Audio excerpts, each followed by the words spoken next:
Mbote bandeko balandi ya émission na biso mokolo mwalelo.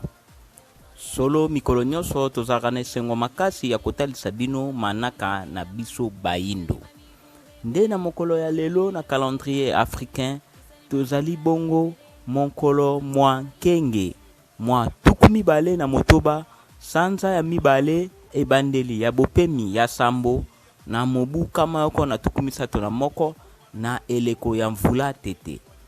Oyo tokolimbola tozali bongo na 26e jour na 2e mois na début ya 7e semaine na l'an 131 na période ya saison de pluie. Oyo bongo ezali kobalana na manaka ya bapaya. Oyo tozali to calendrier gréco-romain. Oyo tozali lundi le 18 novembre 2019. Solo pona mukolo ya lelo tolobaki tokomeka kotia commentaire muke na oyo elekaki na mukolo ya lobi le 17 na stade de martyr. Cardinal Ambongo asalaki messe na ye ya liboso.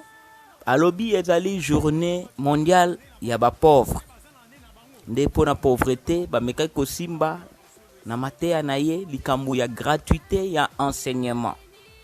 Eloko tokomituna likambo ya pauvreté eba ede ba pauvre.